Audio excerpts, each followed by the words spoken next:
monde. Je suis très heureux d'être parmi vous aujourd'hui en période de confinement en vue d'échanger nos idées sur le thème avantages fiscaux accordés au secteur des exportations. Les références légales qui se trouvent dans le Code général des impôts en matière d'IS, il y a l'article 6 qui prévoit les exonérations et donc on a les références légales qui prévoient les mesures d'encouragement au secteur des exportations sont bien sûr définies par le Code général des impôts. En matière d'IS, les articles 6, 7, etc. Donc, on va les voir en détail, ce n'est pas la peine de perdre du temps. Oui, Cédric. Je remarque. Il y a bien une coupure, je pense, chez moi, je ne sais pas. Est-ce que j'étais le seul ou là, c'est général? C'est l'Alaoui? لا احنا il n'y avait pas de coupure جيتنا احنا on a suivi Ça depuis le marche très début. bien, d'accord. Là ça C'est à marche mon très niveau très bien. alors. Je pense C'est à mon niveau que alors. oui, je pense que c'est ça. Très bien. Dans tous les cas, on vient à peine de commencer. Si Sharfi commence à peine la présentation, à présenter le sujet. Donc, voilà, donc j'ai voulu vous présenter les références légales telles que insérées par le Code général des impôts. Mais comme le temps presse, donc on va passer directement aux avantages, aux mesures d'encouragement. Alors, la crise sanitaire liée au Covid-19 a impacté plusieurs secteurs, notamment celui de l'exportation. Les entreprises exportatrices ont de plus en plus de mal à maintenir leurs emplois du fait que le secteur des exportations souffre des conséquences des perturbations de commerce international et la solvabilité des clients étrangers est remise en cause. Il est temps de commencer à préparer dès maintenant l'après-Covid-19, tant sur le plan économique que sur le plan financier. Quant à l'aspect fiscal relatif aux entreprises exportatrices, la loi de finances 2020 a créé beaucoup de remous, puisque l'exonération de 5 ans au titre de l'IS ou de l'IR professionnel a été supprimée. Cependant, cette suppression ne concerne pas les entreprises d'externalisation de services qui continuent de bénéficier de l'exonération quinquennale suivie de l'imposition permanente au taux réduit de 10% et 20%. Quant aux entreprises qui, à partir du 1er janvier 2021, donc il reste encore 2019, 2019 pour les personnes physiques qui n'ont pas encore arrêté, ou les personnes morales aussi soumises à l'IS qui n'ont pas encore arrêté leurs exercices comptables. Donc, ils ont 19 et 2020. Et à partir de 2021, toutes les entreprises qui vont s'installer dans les zones d'accélération industrielle, anciennement dénommées zones franches d'exportation, qui se trouvent à Tanger, à Kénitra, Nador, etc., seront soumises au taux de 15% au titre de l'IS, au lieu de 8,75 après l'exonération quinquennale pendant 20 ans. Ce taux de 15% sera applicable à l'ensemble du chiffre d'affaires réalisé, aussi bien au titre du chiffre d'affaires local qu'au titre du chiffre d'affaires export. Et en matière pour les entreprises individuelles, ils seront soumis au taux de 20% au titre de l'IR après l'exonération quinquennale. Alors que celles qui sont déjà installées avant le 1er janvier 2021 restent soumises au régime fiscal antérieur. C'est-à-dire, ils vont épuiser les 5 années d'exonération, suivies d'une imposition temporaire pendant 20 ans au taux de 8,75 en matière d'IS et 20%, abattement de 80% en matière d'impôt sur le revenu. Enfin, pour les sociétés de services ayant le statut de CFC, les sociétés déjà installées qui ont déjà eu le statut de CFC restent soumises au régime fiscal antérieur, c'est-à-dire l'exonération quinquennale suivie de l'imposition permanente au taux réduit de 8,75%, mais seulement l'exonération et le taux réduit de 8,75 n'est applicable qu'au titre du chiffre d'affaires réalisé à l'exportation. Quant au chiffre d'affaires réalisé localement, il est soumis au régime de droit commun, c'est-à-dire 10 à 31%.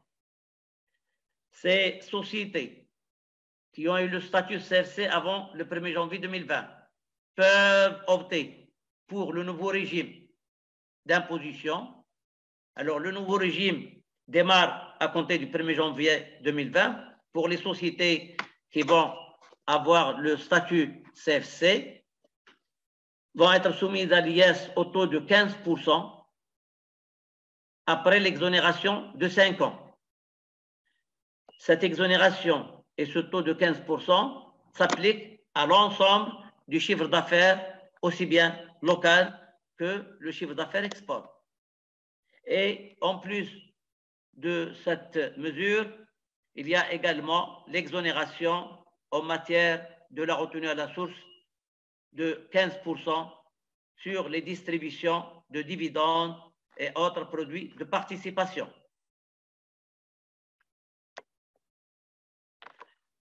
Les avantages fiscaux accordés au secteur des exportations en matière d'IS.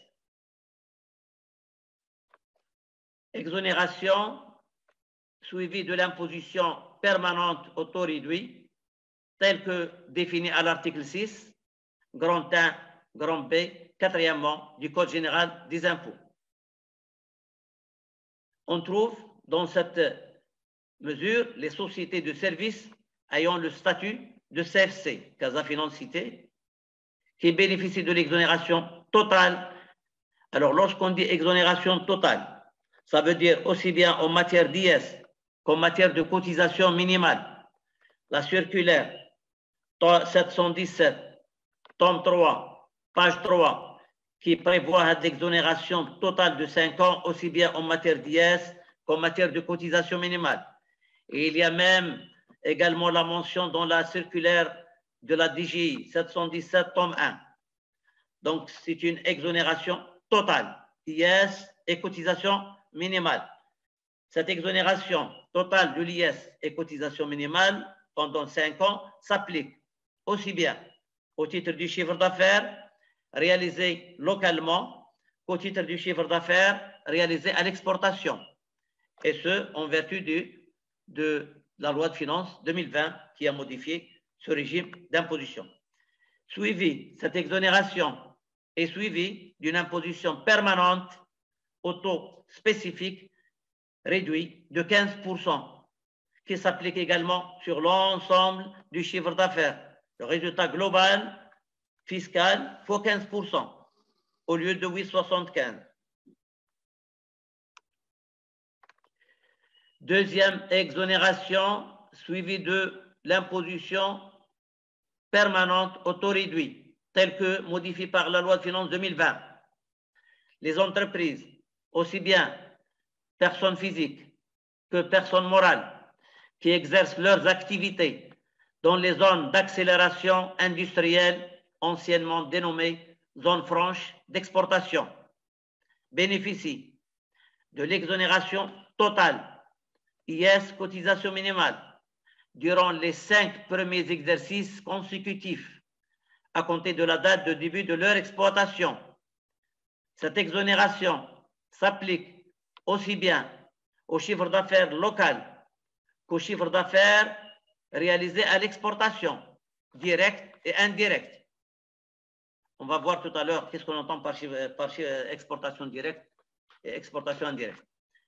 Cette mesure a été insérée par la loi de finances 2020 et qui sera applicable au titre des exercices ouverts à compter du 1er janvier 2021.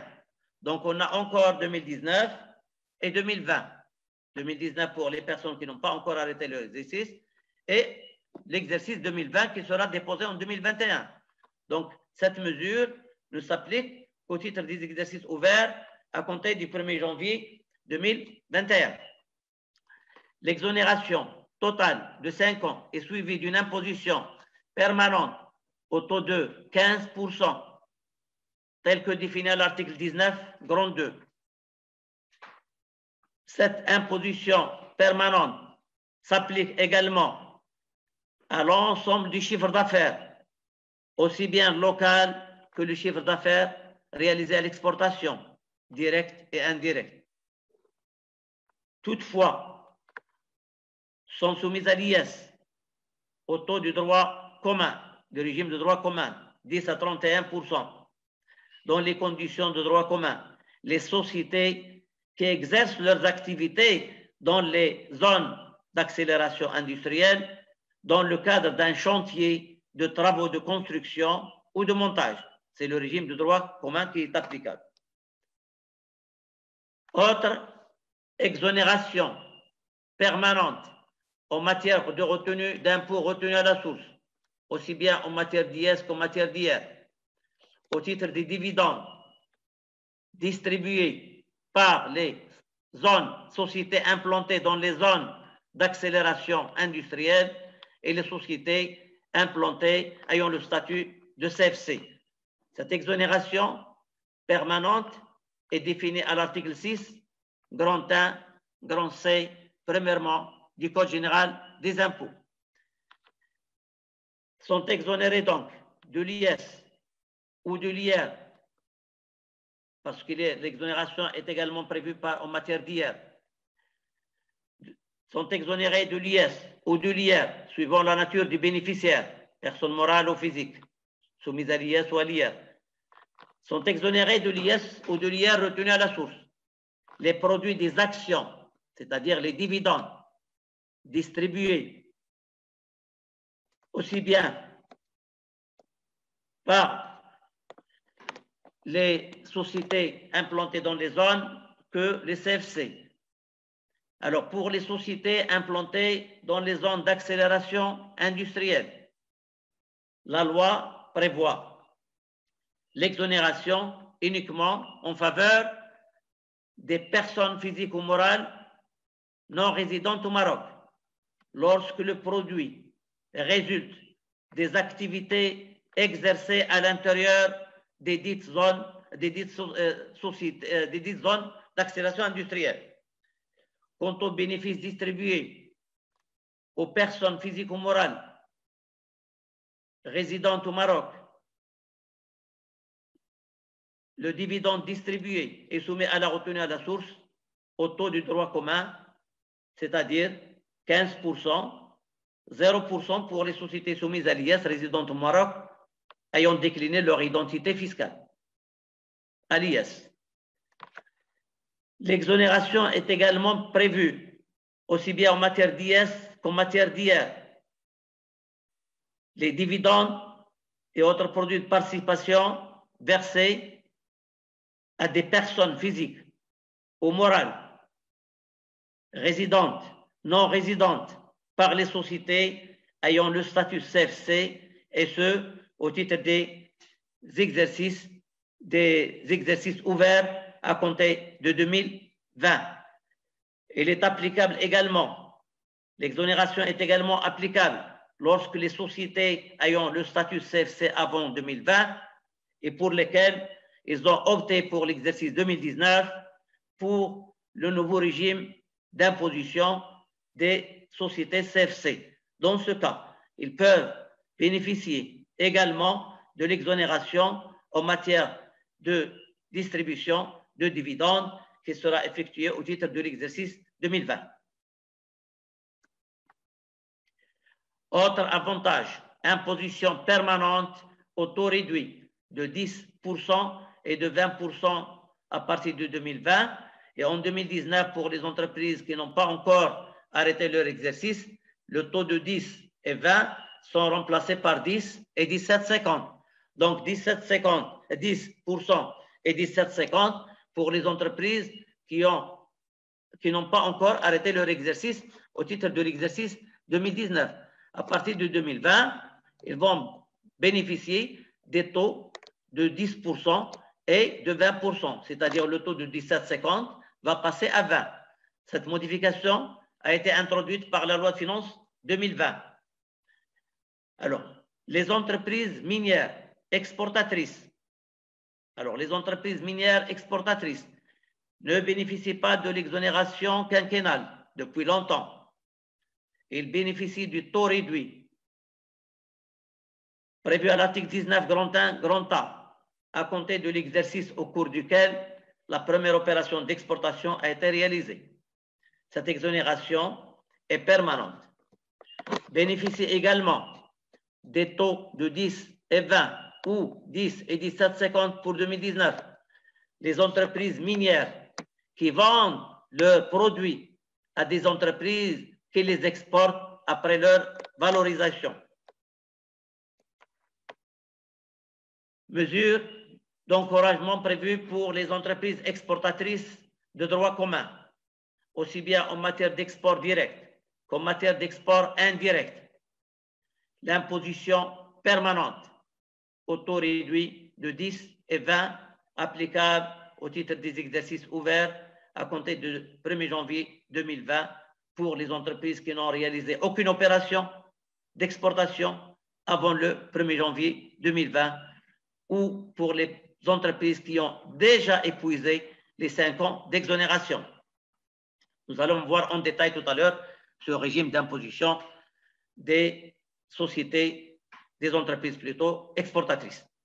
Alors, les entreprises exportatrices de produits ou de services, à l'exclusion des entreprises exportatrices des métaux de récupération qui sont soumises au régime de droit commun, c'est-à-dire le barème 10, 20, 31 ou 10, 17, 50, 31 pour 2019.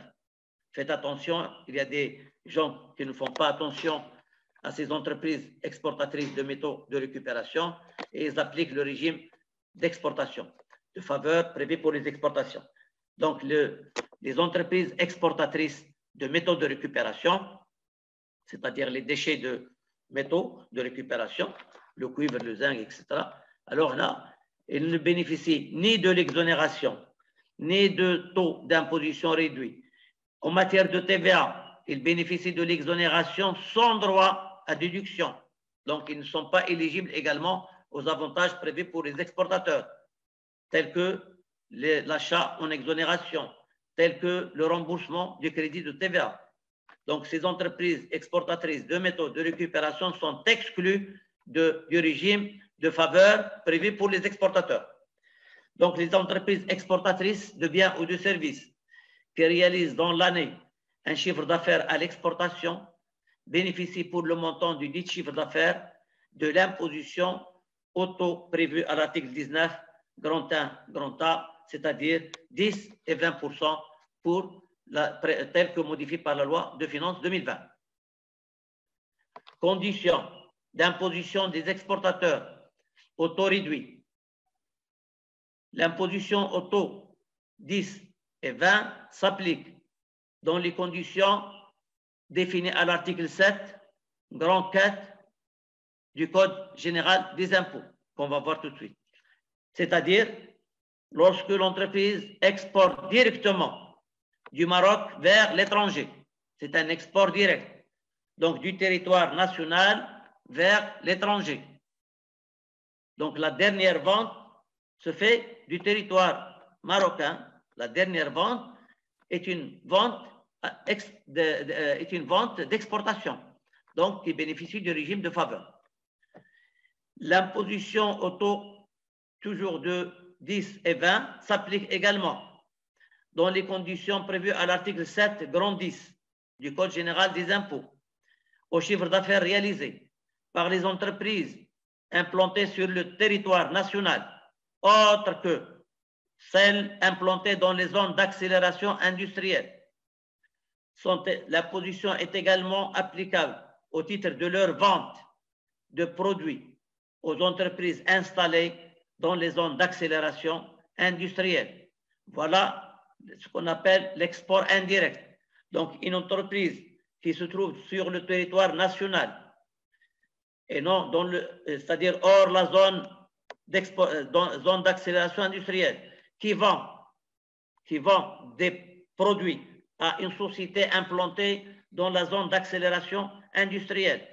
Cette vente est assimilée à une vente à l'export qu'on appelle export indirect, c'est-à-dire il bénéficie des mêmes avantages que l'export direct.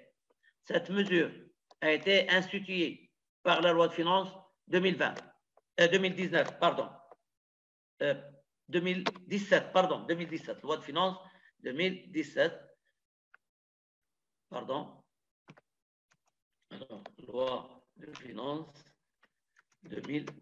voilà.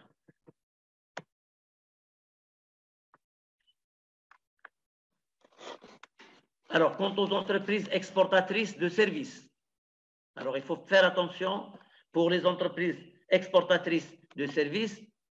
D'abord, on entend par exportation de services toute opération exploitée ou utilisée à l'étranger. Deuxième condition d'éligibilité à l'avantage, il faut que le chiffre d'affaires soit réalisé en devise, rapatrié en devise, justifié par la formule 2. Alors, pour l'export indirect institué par la loi de finances 2017, le bénéfice de l'imposition au taux de 10 et 20 pour les ventes par les entreprises implantées hors zone franche, hors zone d'accélération industrielle, à des entreprises installées dans les dites zones est subordonné aux conditions suivantes. Le transfert des produits destinés à l'export entre les entreprises installées en dehors des zones d'accélération industrielle et les zones installées dans les dites zones le transfert doit être effectué sous le régime suspensif en douane, c'est-à-dire sans droit de douane, sans TVA. Et il faut qu'il soit rapatrié à l'étranger, conformément à la législation et à la réglementation en vigueur. Le produit final doit être exporté, dûment justifié par un document attestant la sortie du bien du territoire national. Alors, en matière d'export indirect, la loi de finances, à titre de rappel, la loi de finances 2017 avait institué des encouragements pour ces opérations réalisées par l'intermédiaire des entreprises installées dans les zones franches d'exportation ou les zones d'accélération industrielle.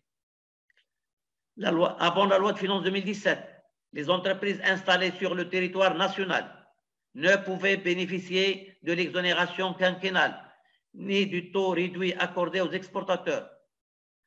Ils ne bénéficiaient que pour les opérations d'exportation réalisées directement vers l'étranger.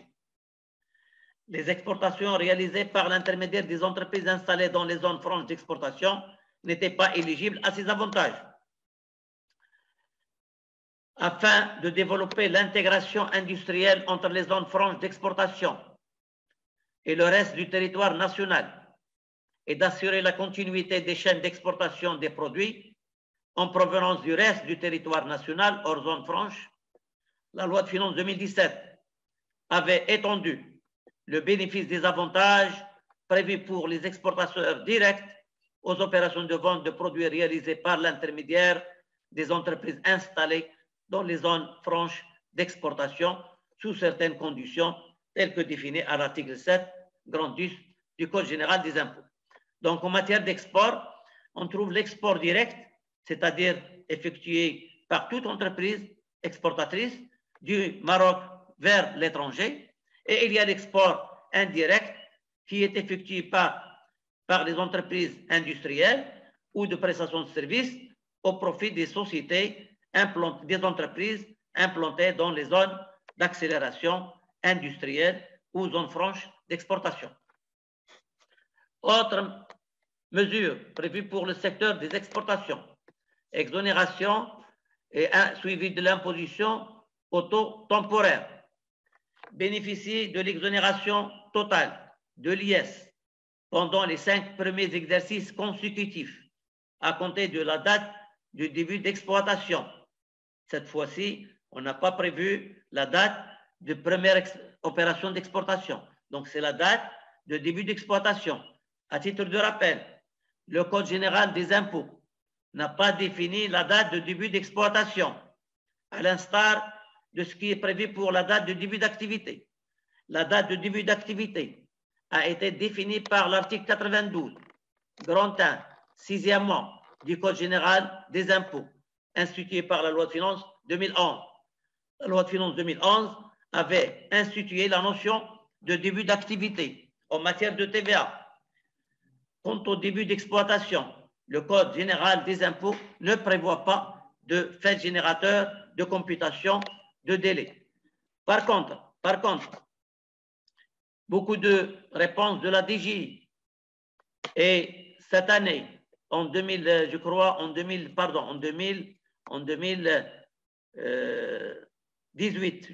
2018, la note circulaire de la loi de finances 2018 avait clarifié la définition du début d'exploitation. Le début d'exploitation est défini par le premier acte d'achat de biens ou de services, à l'exclusion des frais de constitution. Donc, les frais de constitution ne constituent pas un acte déclencheur de début d'exploitation. Lorsqu'il s'agit d'une entreprise qui va réaliser un projet de construction, c'est la date d'autorisation de construire. Alors, bénéficie de l'exonération totale de l'IS pendant les 5 premiers exercices consécutifs à compter de la date de début de leur exploitation, les sociétés exerçant les activités d'externalisation de services qu'on appelait l'offshoring, des sociétés d'offshoring qui se trouvent à Salé,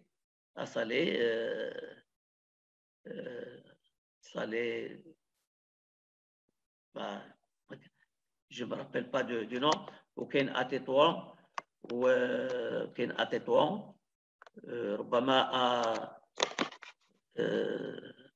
à Oujda. Il y a 5 zones. De toute façon, il y aura un texte, un décret qui va définir les sociétés qui vont bénéficier des activités d'externalisation de services. Donc, actuellement, on les appelle des sociétés d'offshoring. Il y a aussi Kazan Airshore. On a oublié Kazan, nous sommes à Kazan. Il y a Kazan Airshore. Et puis, à Salé, à Kharja Dial Rabat. Et puis, Tétouan, etc. Donc, il y a 5 zones d'externalisation du service dont le texte réglementaire va bientôt voir le jour. Alors, ces sociétés, elles continuent quand même de bénéficier de l'exonération quinquennale suivie d'une imposition permanente au taux de 10 et 20%. Donc, pour les exercices 2019, ils bénéficient de l'exonération quinquennale parce qu'ils font généralement 99,99 l'export. Donc, on leur a maintenu l'exonération quinquennale suivie d'une imposition permanente au taux de 10 et 20. Pour les sociétés d'externalisation qui ont déjà épuisé les 5 ans pour 2019, donc ils seront soumis à 10, 17,50 et à partir de 2020 à 10 et 20. Alors, pour les entreprises, le taux de l'impôt pour les sociétés exportatrices, alors pour le chiffre d'affaires réalisé localement, il varie de 10 à 31%. Donc, 10% jusqu'à 300 000, 17,50 pour 2019, de 300 000 à 1 million, et à partir de 2020, c'est 20%. Supérieur à 1 million, 31%. Alors, pour les entreprises exportatrices, pour le chiffre d'affaires, pour le résultat de l'exercice 2019, donc il y aura l'application du taux de 10%, plus 17,50, ça veut dire l'impôt est plafonné au taux de 17,50% lorsque le résultat fiscal dépasse les 300 000. Donc, il est plafonné à 17,50 Et pour les exercices qui seront ouverts à compter du 1er janvier 2020, le taux de 17,50 va passer à 20.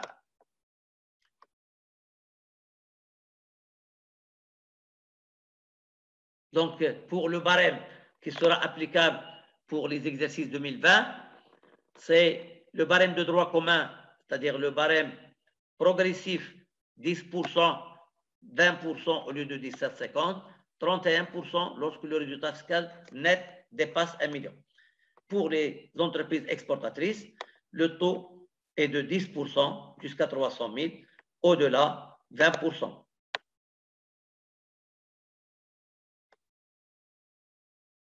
Alors, le taux de 20% ou de 17,50 pour 2019 donc, est plafonné lorsque le résultat fiscal dépasse 1 million. Il est déplafonné à 20%. Ça veut dire lorsque les entreprises exportatrices dépassent le résultat fiscal de 300 000, ils ne paient que 20% sur l'excédent. Alors, aussi bien les entreprises exportatrices de biens et de services, les entreprises minières, et les entreprises exerçant les activités d'externalisation de services. Alors, le régime fiscal de l'export applicable avant la loi de finances 2019, c'est-à-dire qu'on va appliquer à l'exercice 2019, beaucoup d'entreprises n'ont pas encore arrêté leur exercice de 2019, donc il y a lieu de faire un rappel du régime fiscal d'export applicable avant 2020. Avant 2020, il y avait l'exonération de 5 ans. Cette exonération commence à courir à partir du premier exercice où la première opération d'exportation a été réalisée. Cette exonération concerne aussi bien l'IS que l'IR professionnel pour les entreprises soumises à l'IR. Cette exonération quinquennale, elle est applicable aussi bien en matière d'export direct qu'en matière d'export indirect, et ce, à compter de janvier 2017. Lorsqu'on épuise la durée de 5 ans, si l'exercice 2019 se trouve dans la 6e année ou au-delà, dans ce cas, on va appliquer pour 2019 10% et 17,50%. 10% et 17,50% pour 2019 en matière d'IS. En matière d'IR, le taux est de 20% non libératoire. Alors, en matière d'IR, le taux de la 6e année, si l'exercice 2019 se trouve dans la 6e année ou au-delà, donc on va appliquer le taux de 20% non libératoire. Alors, faites attention, le taux non libératoire, ça se trouve aussi bien dans l'IS que dans l'IR. Seulement, dans l'IR, il est prévu par l'article 73, dernier alinéa. L'article 73, dernier alinéa, prévoit tous les taux non libératoires. Qu'est-ce que ça veut dire? Ça veut dire que le résultat fiscal global sera soumis au taux du barème de 0 à 38%. De 0 à 38%. Une fois qu'on calcule l'impôt global, on va calculer l'impôt des autres revenus à payer. Et on dégage la quote-part de l'IR professionnel. L'IR professionnel, on va le répartir entre le chiffre d'affaires local et le chiffre d'affaires export. Une fois qu'on calcule l'IR professionnel, on le compare à la cotisation minimale. Et on prend le montant le plus élevé. Le résultat fiscal export, qu'on calcule d'après le prorata, la règle du prorata, c'est-à-dire le résultat fiscal global divisé par le total des chiffres d'affaires, fois le chiffre d'affaires export, fois 20%. Fois 20%, voilà le plafond de l'IR non libératoire. Donc, pour résumer, 2019, l'exercice 2019, soit vous êtes encore dans la durée de 5 ans, dans ce cas-là, vous allez bénéficier de 5 ans d'exonération totale, IS, cotisation minimale, ou de l'IR. Si votre exercice 2019 se trouve dans la 6e année ou au-delà, vous allez payer pour l'exercice 2019 le taux de l'IS 10 et 17,5%. Pour l'IR, le taux est de 20%, mais il n'est pas libératoire. Alors, pour les entreprises exportatrices, dont la durée d'exonération est inférieure à ou égale à 5 ans et dont la première opération d'exportation a été réalisée avant le 1er janvier 2020 et dont la durée d'exonération est inférieure ou égale à 5 ans. Alors, pour 2020, les personnes qui vont arrêter l'exercice 2020, donc, on a la durée d'exonération moins de 5 ans. Première condition. Deuxièmement, ma première opération a été réalisée avant le 1er janvier 2020. Lorsque les deux conditions sont réunies, première opération réalisée avant 2020, je n'ai pas encore épuisé la durée de 5 ans d'exonération. Pour l'exercice 2020, je vais continuer de bénéficier de l'exonération de 5 ans jusqu'au terme de 5 ans. حتى نسالي داك 5 ans. إلا كنت مثلا 2019 درت فيها la première opération d'exportation exonérée, عندي 2020, 21, 2022 et 2023. Donc je dois épuiser mes 5 années d'exonération. C'est une disposition dérogatoire prévue par la loi de finances. Si mon exercice, c'est-à-dire au-delà de 5 ans, une fois ayant épuisé 5 ans, je vais tomber dans le nouveau régime, c'est-à-dire le nouveau régime, c'est-à-dire 10% et 20%, et non pas 10 et 17,50, 17,50 réservé pour 2019. Donc si l'exercice 2020 est la 6e année ou au-delà, je vais payer en matière de l'IS au titre de l'exercice 2020, qui sera ouvert à compter de janvier 2020, les taux de 10 et 20, c'est-à-dire les nouveaux taux. En matière d'hier, il n'y a pas de changement et continue toujours pour la 6e année et au-delà de bénéficier du taux non libératoire de 20%. Voilà pour les sociétés qui n'ont pas encore épuisé leur durée d'exonération de 5 ans et qui ont réalisé leur première opération d'exportation avant le 1er janvier 2020. Pour les entreprises qui ont réalisé la première opération d'exportation avant le 1er janvier 2020 et dont la durée d'exonération dépasse 5 ans, ça veut dire qu'ils ont épuisé la durée d'exonération de 5 ans. Ou bien, la première opération d'exportation est réalisée à compter du 1er janvier 2020. Ça veut dire qu'ils n'ont réalisé aucune opération avant 2020, aucune opération d'exportation avant 2020. Dans les deux cas, on va directement le nouveau régime pour l'exercice 2020. C'est-à-dire, on va l'imposition permanente au taux réduit de 10% et 20% pour le chiffre d'affaires réalisé à l'exportation, aussi bien directement qu'indirectement, par le biais des sociétés implantées dans les zones d'accélération industrielle. Quant à l'IR, il n'y a pas de changement, c'est maintenu à 20% non libératoire. Donc, j'ai résumé dans cette diapositive, mais comme le temps presse, donc je vais passer.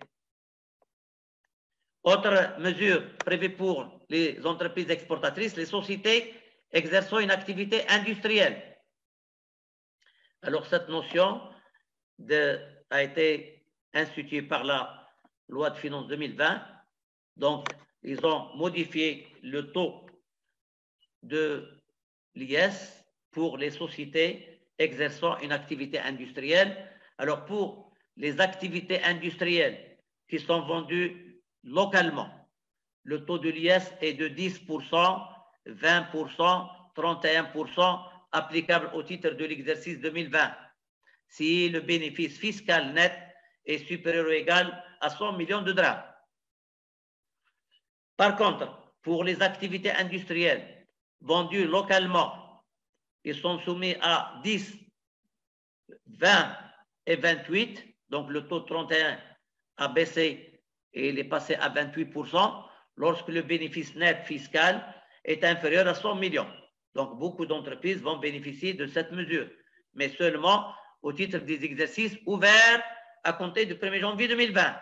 Ça veut dire l'exercice 2020-19, il bénéficie du régime de droit commun prévu pour les entreprises industrielles de droit commun, c'est-à-dire 10, 17, 50, 31. Ou bien sûr, lorsqu'il réalise l'export, c'est le régime d'exportation qui est applicable. Activité, troisième cas possible, activité industrielle ou commerciale vendue à l'exportation. Dans ce cas, ils bénéficient au titre de l'exercice 2020, lorsqu'ils ont épuisé les 5 ans, de 10% et 20%. Alors, pour les activités commerciales, les entreprises industrielles qui exercent les activités commerciales, achat, revente en l'état. Alors, c'est le régime du droit commun qui est applicable, c'est-à-dire le taux du barème, 10, 20, 31. 10, 20, 31.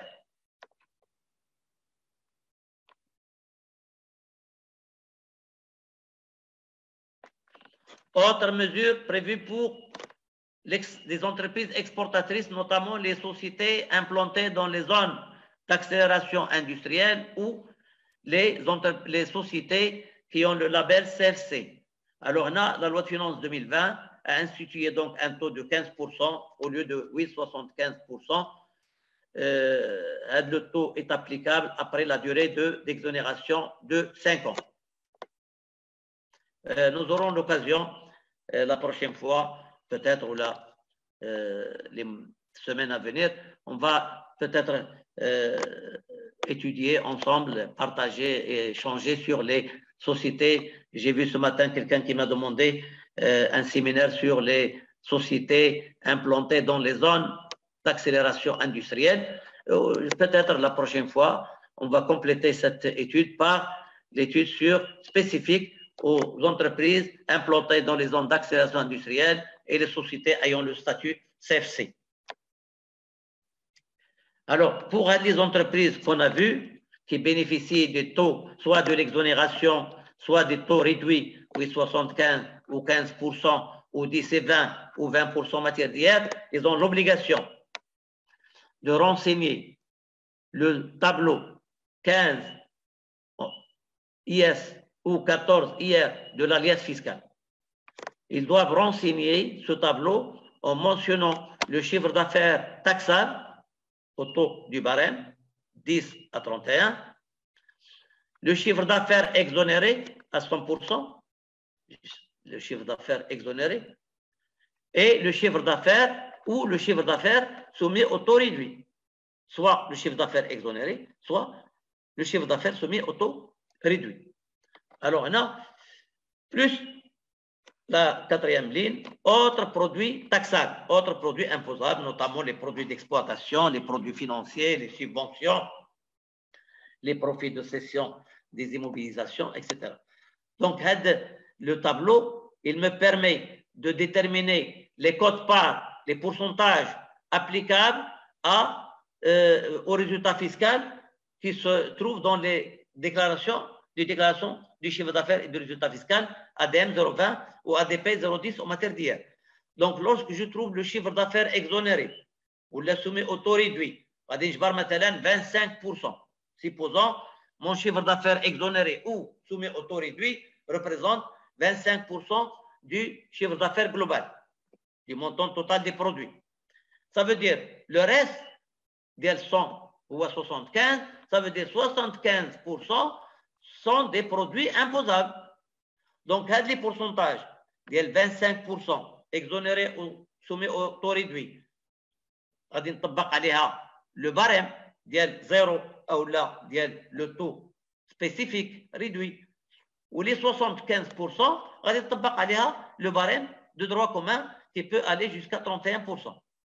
Donc, les pourcentages, le tableau, je le résume, je le synthétise en 2 rubriques.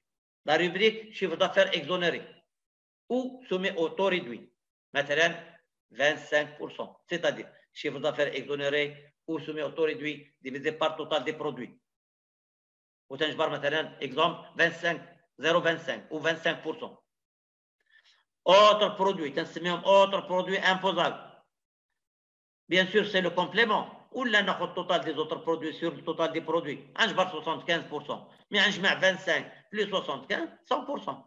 Donc, les pourcentages, 25 ou 75%, on va les déclaration du résultat fiscal et du chiffre d'affaires, tel que prévu par le formulaire ADM 020 en matière d'IS et ADP 010 en matière d'IS. Alors, les entreprises qui ne renseignent pas ce tableau, automatiquement, on va dire un rappel, مش غير l'article 221 bis ولا لا ربما غادي يديروا لهم un rappel ديال الياس ولا ديال ليار بروفيسيونيل غادي يديروا لهم un réel لان ils n'ont pas renseigné le tableau, donc il y a une erreur matérielle dans le calcul de l'impôt. Donc soit غادي يديروا لهم l'article 221 bis grand 1, ça m'étonne, soit غادي يديروا l'émission du rôle ديال le complément d'impôt وانت عاد داك الساعه vous allez bien sûr faire une réclamation ou de j'ai oublié de renseigner le tableau 15 ou donc il faut faire attention à le tableau 15, il faut toujours le renseigner lorsque vous bénéficiez d'une mesure fiscale d'encouragement, aussi bien l'exonération que les taux réduits. En matière de déclaration fiscale, alors les déclarations de résultat fiscal et du chiffre d'affaires est défini en matière d'IS à l'article 20, grand 1 et grand 4. Alors, l'article 20, grand 1 prévoit les entreprises, les sociétés exportatrices de biens ou de services qui soient imposables ou exonérées ont l'obligation de déclarer dans les 3 mois qui suivent la date de clôture de chaque exercice comptable le résultat fiscal et le chiffre d'affaires. Le résultat fiscal et le chiffre d'affaires. وهذه la déclaration هي اللي تنديروا فيها الديتاي ديال le chiffre d'affaires اللي هو exonéré, chiffre d'affaires imposable, etc. Donc وتنديروا فيها les prorata, les pourcentages qu'on a définis, qu'on a dégagés في tableau 15 de l'alias fiscale. Cette déclaration doit être accompagnée des pièces annexes dont la liste est prévue par voie réglementaire, par décret. Le décret, depuis l'institution de l'IS en 1987, la loi 2486 avait institué les décrets, disons, les décrets, ou les décrets depuis 1987, et n'ont pas suivi de modification à ce jour. Les décrets prévoient l'alias fiscal. L'alias fiscal. Parce qu'il y a la loi comptable et qui est la loi comptable 988 qui a prévu l'alias comptable. Il est annexé à la loi comptable. C'est l'article 1, premier A 26, تجبر immédiatement le plan comptable, toujours la même loi, le corps de la loi, ou تجبر l'alias comptable, modèle normal et simplifié. Quant à l'alias fiscal, et là, elle est prévue par décret. Aussi bien, il y a 2 décrets. Le décret de l'IS ou le décret de l'IR professionnel. Les décrets, ils n'ont pas subi de modification depuis 1987, l'IS, le décret de l'IS, ou 89, le décret de l'IR. Dernièrement, au niveau de l'ordre des experts comptables, on nous a donné la nouvelle liasse fiscale. On l'a étudiée, on a proposé des modifications. Donc, le décret va bientôt, incessamment, va voir le jour. Il est déposé entre les secrétariats général du gouvernement.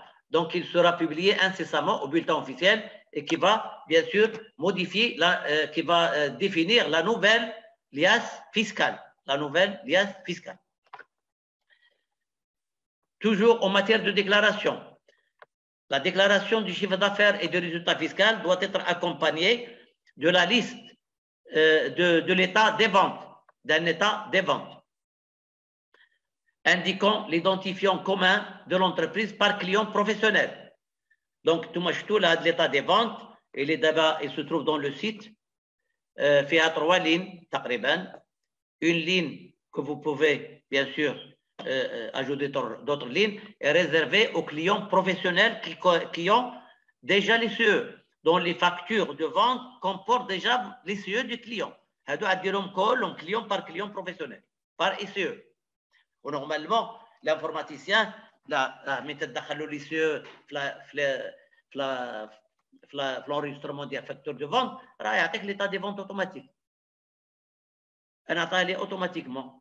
كانوا عندي certains identifiants ناقصين, j'étais obligé de les compléter وعطاني l'état des ventes automatique.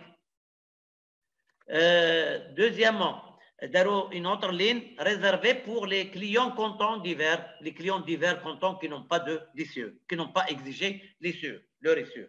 وهنا راكم عارفين يكونوا des forfaitaires ولا des auto-entrepreneurs ولا des particuliers.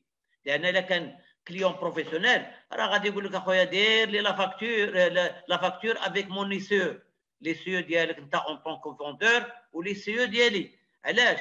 هاد l'ICE ديال الكليون va vous permettre de récupérer la TVA, sinon ça passe pas, et de déduire la charge. L'article 146 prévoit l'obligation pour que la charge soit déductible, il faut qu'il comporte l'ICE. Donc faites attention, l'état des ventes, normalement, il est applicable pour l'exercice 2019, donc à joindre au bilan de 2019. Les sociétés sont également tenues de joindre à leur déclaration de résultat fiscal nul ou déficitaire un état explicatif de l'origine du déficit ou du résultat fiscal nul déclaré.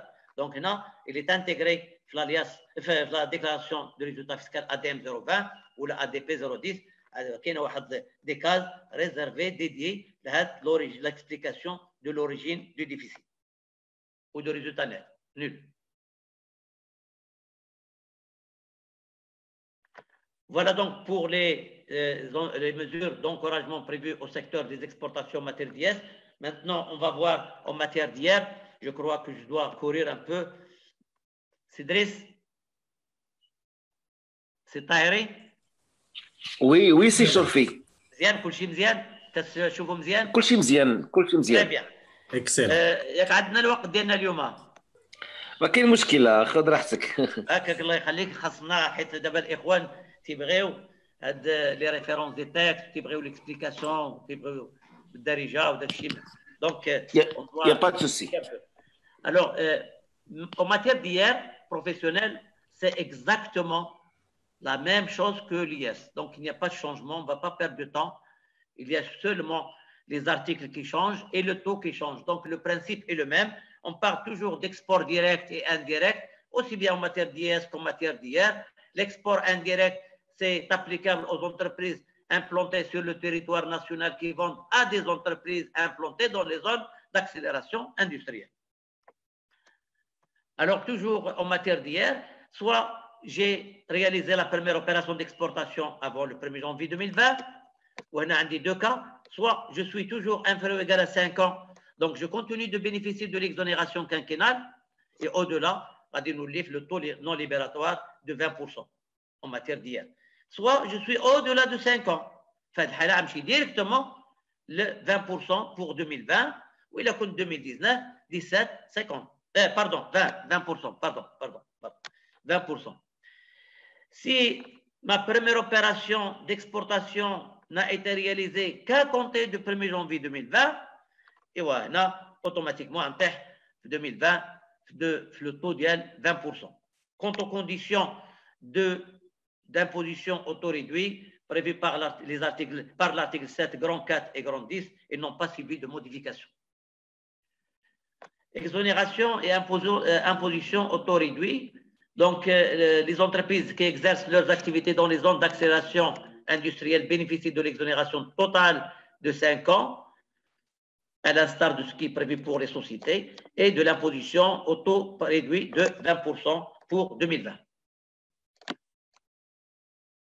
Également, les entreprises minières exportatrices, elles bénéficient également du taux réduit de 20% à partir de 2020 et 2019 également 20%, ou dès la première année d'exportation. Alors pour le barème de droit commun tel que défini à l'article 73 grand 1, il est par tranche, c'est un barème progressif qui varie de 30 000 à 180 000, c'est-à-dire de inférieur ou égal à 30 000 à 0%, 30 000 à 50 000, etc. Donc le taux, il peut aller jusqu'à 38. Alors on a le chiffre d'affaires export, le résultat fiscal export, le résultat fiscal global, qui m'a dit non libératoire, le résultat fiscal global, ou calculé d'après le taux du barème de droit commun, c'est-à-dire de 0 à 38%. Ou après des calculs, le fisc, je crois que la plateforme de la DG nous facilite la tâche, ils nous font des calculs, des prorata, ou le calcul automatique lié au taux du barème et le taux lié au taux de 20% non libératoire. Alors, la déclaration annuelle du revenu global des personnes physiques soumises à l'IR, les canaux au forfait, les exportateurs peuvent être au forfait, donc ils peuvent déposer avant le 1er mars de chaque année. Ou les canaux soumis au régime de la comptabilité, donc jusqu'au 30 avril, avant le 1er mai. Ou à la période de confinement, il y a la levée, il y a un report le délai jusqu'au 30 juin. Alors, il faut joindre également à la déclaration un état explicatif de l'origine du déficit ou du résultat fiscal nul et un état des ventes à l'instar de ce qui est prévu pour les sociétés soumises à l'IS. Pour les avantages fiscaux accordés au secteur des exportations en matière de TVA, taxe sur la valeur ajoutée. Alors, l'article 87 du Code général des impôts définit les opérations imposables, obligatoirement imposables, telles que les opérations réalisées par les entreprises industrielles, commerciales, artisanales, de prestations de services, professions libérales, etc. Donc, lorsqu'on se trouve dans ces entreprises obligatoirement soumises à la TVA, ça veut dire qu'on est soumis obligatoirement à la TVA, ça veut dire qu'on bénéficie des mesures prévues pour des encouragements pour l'exportation. Lorsque je ne suis pas ni dans l'article 87, ni dans l'article 89, ça veut dire que je suis hors champ. Dans quel cas? C'est-à-dire un commerçant exportateur.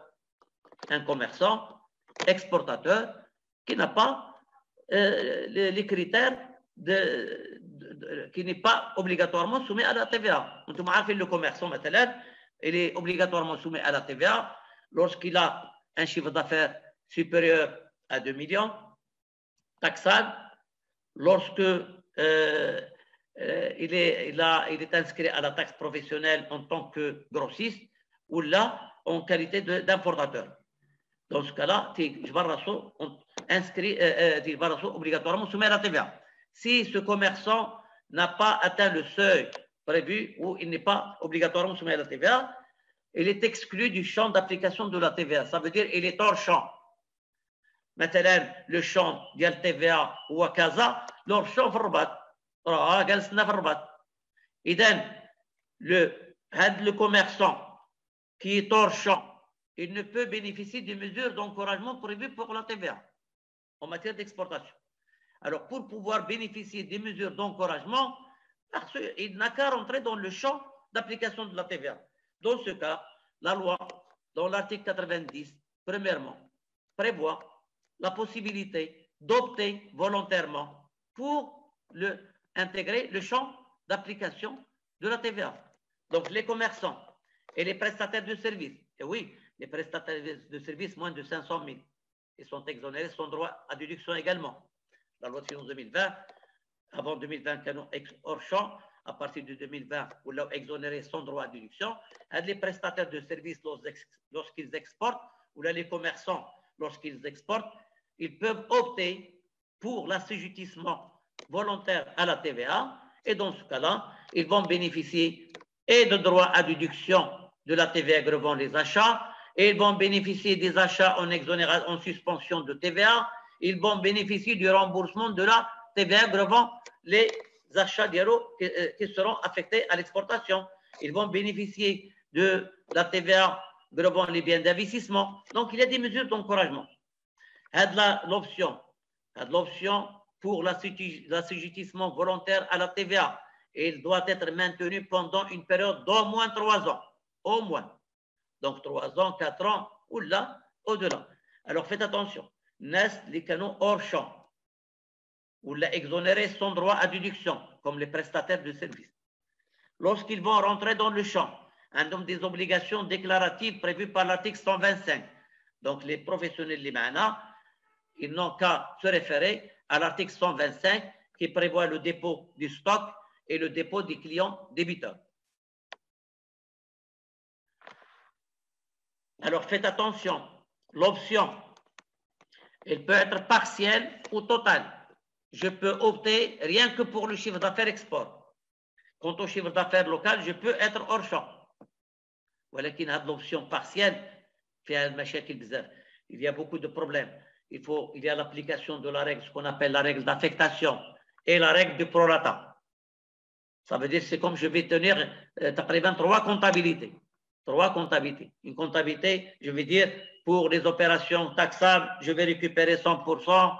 Pour les opérations hors champ, je ne vais rien récupérer, je comptabilise TTC. Pour les opérations à usage mixte, je vais récupérer selon un prorata. Donc, il y a beaucoup de problèmes. J'encourage les gens à opter pour l'assujettissement total à la TVA. Autre chose, faites attention. Lorsque vous optez pour l'assujettissement à la TVA, l'option n'est valable qu'après un écoulement d'une durée de 30 jours. Faites attention. Attendez 30 jours. Une fois que 30 jours écoulent, à ce moment-là, vous avez le droit d'acheter en exonération, de bénéficier des mesures d'encouragement prévues pour l'exportation en matière de TVA. Autre mesure d'encouragement en matière de TVA, les exonérations de TVA des opérations. C'est-à-dire, lorsqu'on dit exonération, ça peut être l'exonération d'achat ou de vente. Par contre, l'article 92, là, il prévoit l'exonération des opérations de vente ou de livraison à soi-même avec droit à déduction. C'est-à-dire, je vais vendre en exonération de TVA, ça veut dire sans TVA, TVA zéro, avec la possibilité de récupérer la TVA grevant les achats diéliques, les intrants. On va se trouver avec un crédit. TVA facturé zéro, moins TVA sur achat. Donc, ça va générer un crédit. Et le crédit, la loi prévoit le remboursement. Encore plus, la loi prévoit même le régime suspensif, l'achat en suspension de TVA pour les exportateurs, qu'on va voir tout à l'heure. Donc, l'article 92, grand 1, premièrement, prévoit l'exonération avec l'exonération de TVA, c'est-à-dire l'exonération de vente avec droit à déduction de la TVA grevant les intrants tels que prévu à l'article 101. C'est-à-dire le droit à déduction est défini à l'article 101. C'est-à-dire le droit à la TVA doit être payée, doit être apparente, il ne faut pas dépasser un an parce qu'il y a le délai de forclusion. Donc, il faut faire attention, institué par la loi de finances 2017. Alors, sont exonérés les produits livrés et les prestations de services rendues à l'exportation. Donc, lorsque je vends à l'exportation, c'est-à-dire à l'étranger, du Maroc, du territoire national vers l'étranger, les produits livrés ou la prestation de services rendus utilisés à l'étranger est exonéré de TVA, avec la possibilité de récupérer la TVA grevant le coût de revient. Alors, l'exonération s'applique à la dernière vente effectuée et à la dernière prestation du service rendu sur le territoire national du Maroc, territoire du Maroc, et ayant pour effet direct et immédiat de réaliser l'exportation elle-même. Donc, il n'y a pas de notion d'export indirect, sauf pour le cas des entreprises implantées, lorsqu'on vend à des entreprises implantées dans les zones d'accélération industrielle. Donc, en matière de TVA, il n'y a pas d'export indirect, autre que celui qu'on a défini à l'IS. Donc, là, il faut qu'il y ait vente du territoire, la dernière vente du territoire national vers l'étranger. Par prestation de service à l'exportation, il faut faire attention, et ça s'applique également en matière d'IS. Il faut entendre les prestations de services destinées à être exploitées et utilisées en dehors du territoire national. Ça veut dire le service doit être utilisé à l'étranger, donc réalisé au Maroc, d'accord, mais utilisé à l'étranger. C'est une condition d'éligibilité à l'export. Les prestations du service portant sur des marchandises exportées effectuées pour le compte d'entreprises établies à l'étranger, en cas de façon. Le bénéfice de cette exonération est subordonné à la condition qu'il soit justifié à l'exportation des produits par la production des documents qui accompagnent les produits exportés, tels que la facture de vente d'export visée par la douane, la déclaration unique de marchandises visée par la douane, l'avis d'exportation visé par la douane, pour les services par la production de la facture libellée au nom du client établi à l'étranger avec la pièce justificative d'encaissement en devise, donc la formule normalement en matière de remboursement ou là, le jour de la vérification, il exige les pièces, les formules 2 pour justifier le rapatriement des devises. Donc, il faut en plus, parfois, on demande même les contrats de vente. Faites attention, les contrats de prestation. Les contrats de prestation, donc il faut le contrat de prestation pour justifier l'utilisation à l'étranger du service. Deuxièmement, il faut que la facture soit libellée en devise, encaissée en devise et justifiée par la formule 2. Toujours en matière d'exonération avec droit à déduction, tel que prévu par l'article 92, grand 1, deuxièmement cette fois-ci. Alors, ce sont les ventes de marchandises et d'objets placés sous le régime suspensif en douane. Alors, lorsque l'exportateur pratique le régime suspensif en douane, ça veut dire qu'il importe ou il achète localement en admission temporaire. Donc, l'achat local est également possible en admission temporaire. Donc, soit importation en admission temporaire de marchandises, matières, soit achat localement en admission temporaire. La marchandise achetée en admission temporaire, ça veut dire qu'on ne paye ni droit de douane, ni de TVA. Il y a l'obligation de rapatrier, d'exporter, d'apurer l'admission temporaire dans le délai de, je crois, 2 ans. Donc, on a l'obligation de rapatrier, d'apurer l'admission.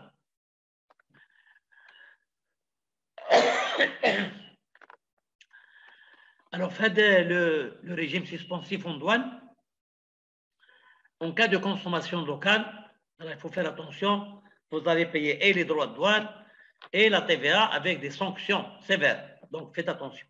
Il faut qu'il y ait obligatoirement l'apurement des athées, ou on a le transitaire, ou le déclarant en douane, qui compte les apurements des athées. On a, pour les professionnels de la comptabilité, parce qu'il faut exiger au transitaire ou au déclarant ou au chef d'entreprise, pour vous justifier le stock à la clôture de l'exercice, le stock des athées non apurés à la clôture de l'exercice. Il ne faut pas, même pour les athées sans paiement. Donc, pour les athées avec paiement du fournisseur, je vais payer le fournisseur, mais je ne vais pas payer les droits de douane ni la TVA. Et là, je suis propriétaire de la marchandise, je vais la réexporter soit à mon fournisseur, soit à d'autres clients. Par contre, lorsqu'il s'agit d'une marchandise placée sous le régime suspensif en douane sans paiement, athée sans paiement du fournisseur, donc c'est le fournisseur qui reste le propriétaire de la marchandise ou de la matière. Donc, qu'est-ce que je dois faire là? Je ne suis que prestataire de service. Donc, je travaille à façon pour le compte de mon fournisseur et en même temps client. Il m'a fourni la marchandise, la matière, je l'ai confectionnée et je l'ai rapatriée, je l'ai apurée, je l'ai exportée. Je ne suis que prestataire. Là, le même article 92, grand 1, deuxièmement, prévoit également l'exonération de la TVA, aussi bien pour l'export que les travaux à façon. Si je confie des travaux à façon à des tiers, à des entreprises marocaines qui vont me faire la façon, ils vont me facturer hors taxe. Si je leur donne les références de l'admission temporaire, Les entreprises, ils vont me facturer également sans formalité, ils vont me facturer hors taxe. Ils n'ont qu'à mentionner dans leur facture les références de l'admission temporaire. Donc, façon sur admission temporaire, exonéré de TVA en vertu de l'article 92 grand 1, deuxièmement, AT numéro dû. Donc, je demande à mon fournisseur les références de l'achat en admission temporaire.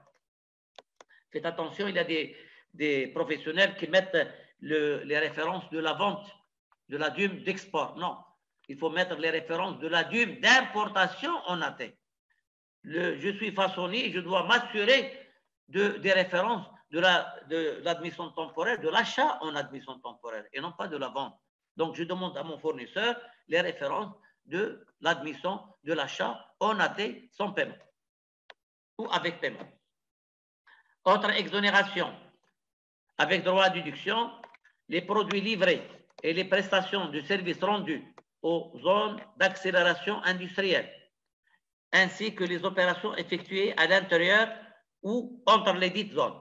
Donc, toutes les opérations de vente ou de prestations rendues aux sociétés implantées dans les zones franches d'exportation ou zones d'accélération industrielle, ou là, même entre les zones d'accélération Kinitra, mais à la zone d'accélération Tanger, à des opérations ils sont en franchise de TVA, c'est-à-dire exonérés avec droit à déduction et même au remboursement de la TVA grevant le coût de revient.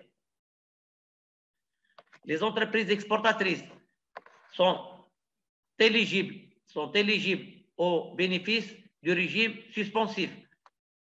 Alors, donc, on a vu, on a vu les exonérations. Donc, l'exportateur vend en exonération de TVA avec droit à déduction de la TVA grevant les achats. L'article 94 du Code général des impôts prévoit un régime suspensif pour les exportateurs. C'est un régime exclusivement réservé aux exportateurs de biens ou de services. Seul l'exportateur qui est éligible. Alors, l'article 94 du Code prévoit la possibilité pour un exportateur de produits ou de services de bénéficier de l'achat en exonération de TVA des marchandises ou matières premières, emballages et récupérables et services nécessaires à la réalisation de l'export, et ce, dans la limite du chiffre d'affaires réalisé à l'exportation au cours de l'exercice précédent, de l'année précédente.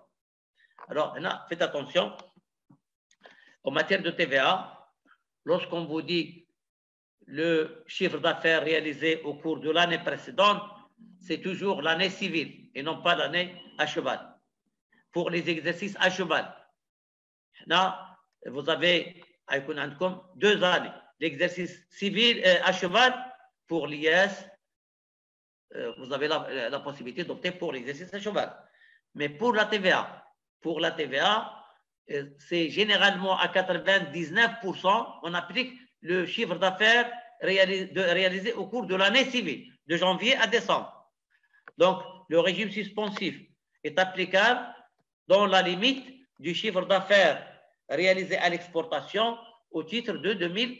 Maintenant, si je suis en 2020, je veux bénéficier du régime suspensif, je vais me référer au chiffre d'affaires TVA réalisé à la TVA au titre de l'année civile de janvier à décembre. Donc, l'exportateur, au lieu d'acheter avec TVA, il peut s'approvisionner auprès des fournisseurs avec formalité, bien sûr, prévue par décret. On a, je crois, l'article 19 qui prévoit le régime suspensif. L'article 19 du décret de TVA prévoit les modalités d'application de l'achat en suspension de TVA. Alors, faites attention.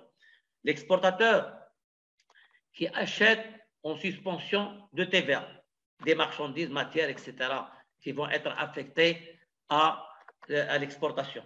Il faut, l'article 19 du décret prévoit les modalités d'achat en suspension de TVA.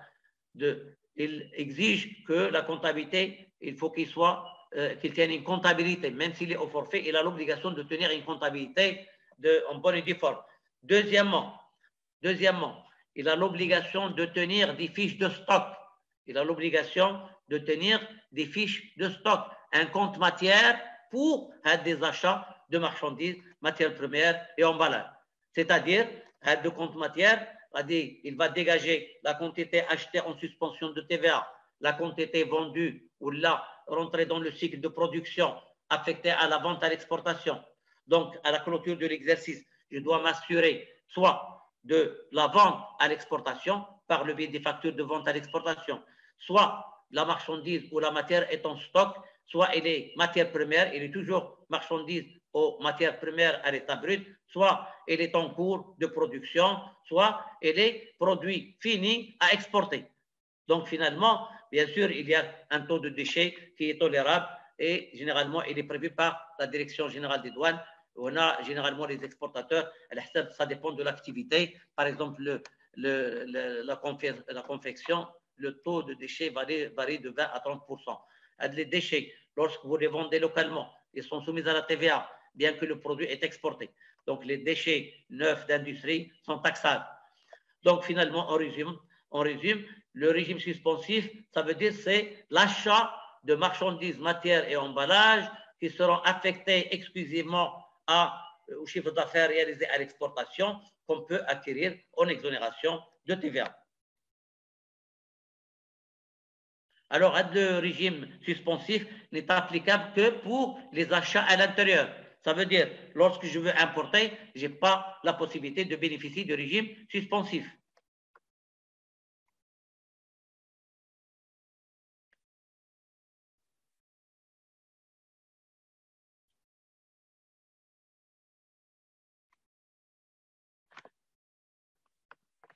Alors, toujours en matière de TVA, les entreprises exportatrices bénéficient du remboursement de la TVA grevant les achats.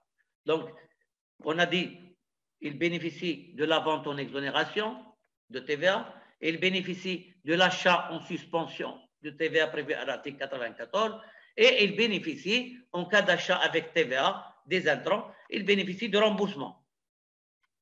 Alors, le remboursement, c'est le prolongement du droit à déduction.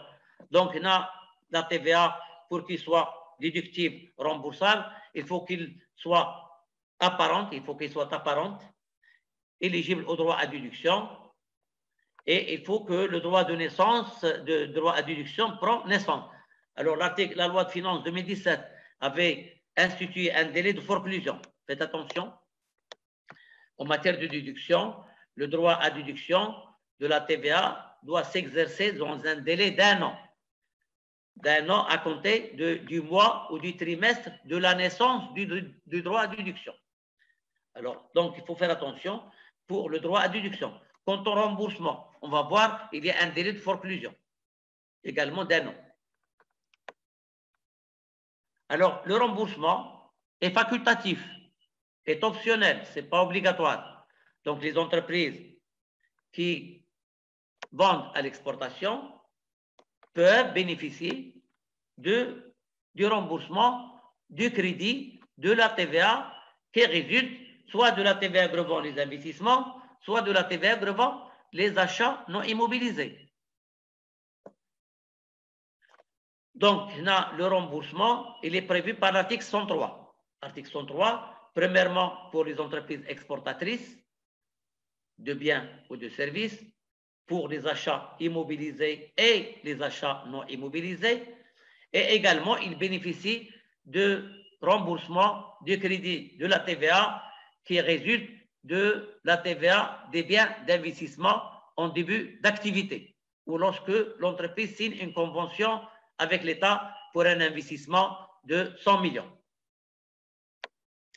Alors, sont exclus du remboursement les entreprises exportatrices des méthodes de récupération, à l'instar de ce qui est prévu pour l'IS. On a dit en matière d'IS, ils ne bénéficient pas de l'exonération ni de taux réduit. La même chose en matière de TVA, ils ne bénéficient pas du remboursement. Ils bénéficient de l'exonération sans droit à déduction prévue à l'article 91. Des exonérations sans droit à déduction, comme s'ils sont hors champ. Ils comptabilisent leurs achats immobilisés, non immobilisés, TTC, et ils vendent hors taxe. Alors, les modalités de remboursement sont définies par voie réglementaire, c'est-à-dire par décret, l'article 25. Alors, les remboursements de TVA sont liquidés dans un délai maximum de 3 mois à partir de la date de dépôt de la demande. Donc, dernièrement, l'administration fiscale, la DGI, elle a accéléré les remboursements. Donc, il a même institué des mesures pour faciliter aux entreprises d'avoir recours à leur commissaire aux comptes qui certifie sans réserve leur compte pour le dépôt de leur remboursement auprès du commissaire aux comptes par la fourniture d'une attestation, la présentation d'une attestation du commissaire aux comptes, et ça vous permettra d'avoir moins de dossiers à déposer au service de l'administration. Alors, cette demande de remboursement doit être déposée auprès du service local des impôts dont dépend le bénéficiaire à la fin de chaque trimestre civil. Premier trimestre, ça veut dire janvier, février, mars, premier trimestre. Je le dépose en avril. Avril, mai, juin, deuxième trimestre. Troisième trimestre, toujours c'est l'année civile. On part du trimestre civil. Ce dépôt est effectué dans un délai n'excédant pas l'année suivant le trimestre pour lequel le remboursement est demandé. Alors, faites attention au délai de forclusion. Exemple, par exemple, je suis au deuxième trimestre 2020. Je suis au deuxième trimestre 2020. Je suis au mois d'avril. Donc, j'ai le premier trimestre 2020 à déposer. Si je suis en retard, je dépose le quatrième trimestre 2019. Si je suis encore en retard, je dépose le troisième trimestre 2019. Si je suis encore en retard, je dépose le premier trimestre 2019. Le deuxième, pardon, premier trimestre 2020, quatrième, troisième et deuxième trimestre 2019. Quant au premier trimestre 2019, il est forclos, prescrit. Je n'ai plus le droit de bénéficier à partir du 1er avril 2020, je n'ai plus le droit de demander le remboursement de crédit de TVA le premier trimestre 2019. Donc, faites attention, on n'accepte que les 4 derniers trimestres. On n'accepte que les 4 derniers trimestres. Voilà la première forclusion. Voilà la première. Et il y a d'autres forclusions. Le remboursement sont liquidés dans la limite du montant de la TVA calculé fictivement sur la base du chiffre d'affaires déclaré pour la période considérée. C'est-à-dire, si je dépose la déclaration du premier trimestre 2020, je prends le chiffre d'affaires exonéré de 2020, réalisé à l'exportation, article 92 et même 94. Et je multiplie par le taux de TVA, 20%, 14%, ça dépend du produit vendu. De la TVA calculée fictivement, c'est le plafond du remboursement du crédit. Donc, le plafond du remboursement est égal le chiffre d'affaires déclaré à la TVA, attention, déclaré à la TVA, la période demandée, c'est-à-dire la ligne 040, la ligne 040 de la déclaration, ou la ligne 050 pour l'article 94. Donc, les opérations 92, c'est la ligne 040. Les opérations 94, c'est la ligne 050. Et je prends les chiffres d'affaires déclarés et je multiplie par les taux de TVA correspondants où je trouve la TVA fictive. La TVA fictive est appelée plafond de remboursement du crédit de TVA. Ou bien sûr, j'aurai deux cas. Soit le plafond est inférieur au crédit, soit le plafond est supérieur au crédit. Rarement, le plafond égale au crédit. Cette limite, ce plafond calculé est ajusté en fonction des exonérations déjà obtenues, notamment le régime suspensif. Lorsque j'achète en suspension, à de l'achat en suspension, il vient en diminution du plafond calculé. Également, si je pratique l'admission temporaire, l'achat en AT, le montant des achats en AT, également, la TVA correspondante fait calculer effectivement au taux de 20%, il vient en diminution du plafond également. Donc, finalement, le plafond de remboursement du crédit de TVA égale TVA calculé effectivement sur le chiffre d'affaires déclaré de la période demandée, fois le taux de TVA, moins la TVA des opérations exonérées prévue par l'article 92, achat en exonération de biens d'investissement, achat de biens d'investissement ou là, achat en suspension de TVA. Lorsque le montant de la taxe à rembourser est inférieur à la limite fixée ci-dessus, la différence peut être utilisée pour la détermination de la limite de remboursement concernant la période là ou les périodes suivantes. C'est-à-dire, lorsque mon plafond est inférieur au crédit, dans ce cas-là, la différence constitue un excédent du crédit reportable au trimestre suivant. Si c'est l'inverse, si le plafond est supérieur au crédit demandé, j'aurai un plafond reportable au trimestre suivant. Juste un petit rappel en matière de remboursement.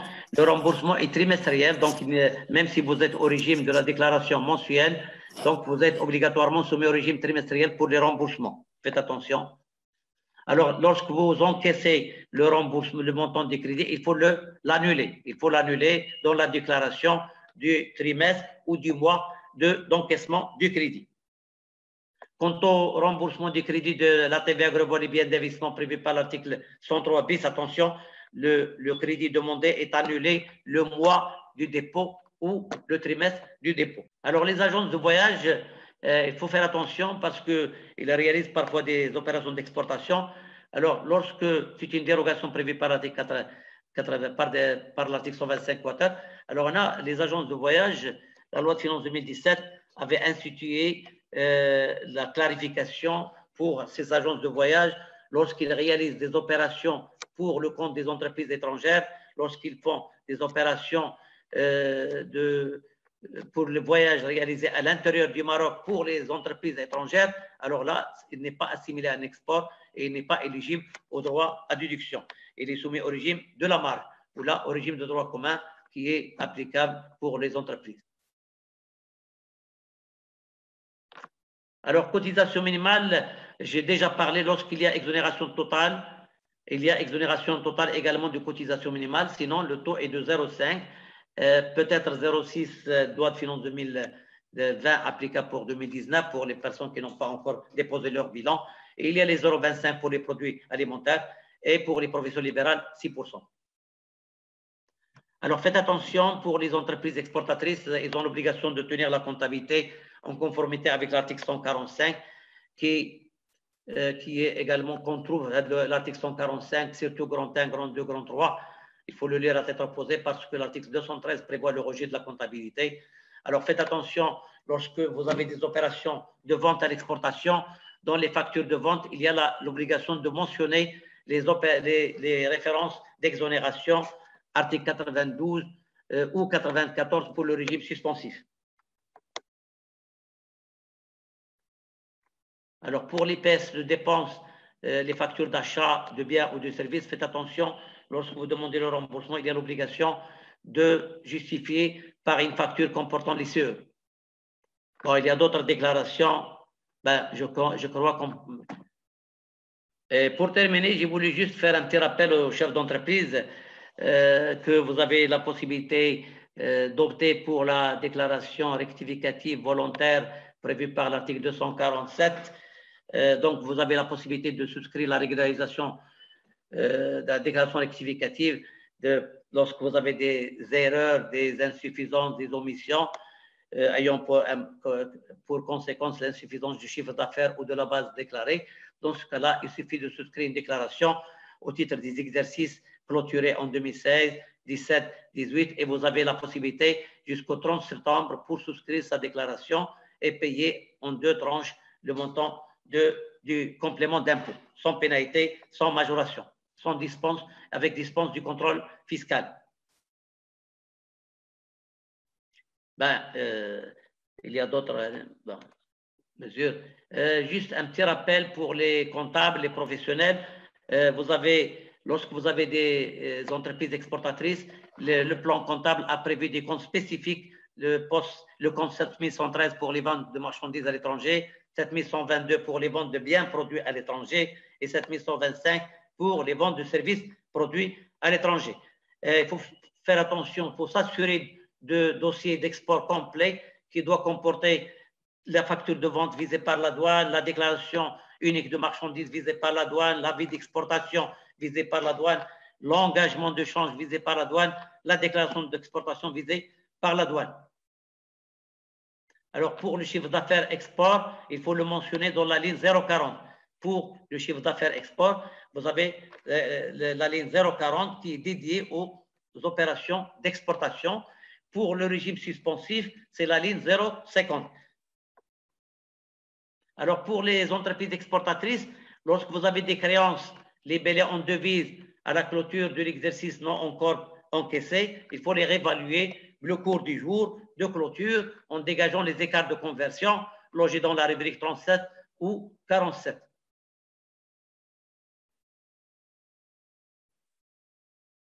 Également, il faut renseigner le tableau C4, le tableau des opérations réalisées en devises.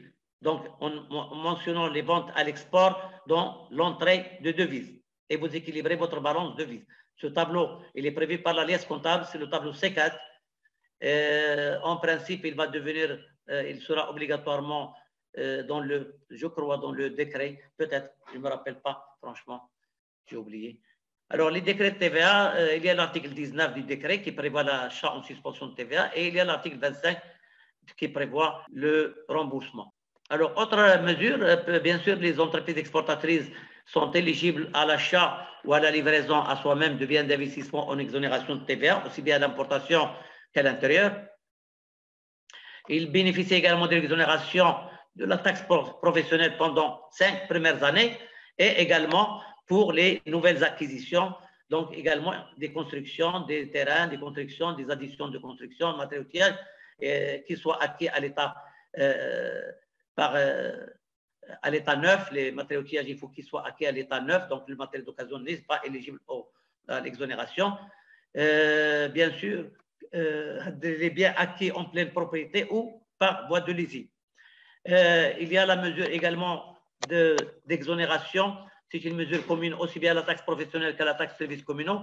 Il y a l'exonération totale permanente pour les deux taxes lorsque pour la valeur locative afférente à la valeur du prix de revient supérieur à 50 millions de drachmes. Donc, lorsque vous avez des acquisitions pour 50 millions d'investissements, l'excédent n'est pas soumis ni à la taxe professionnelle ni à la taxe de services communaux. Merci de votre attention.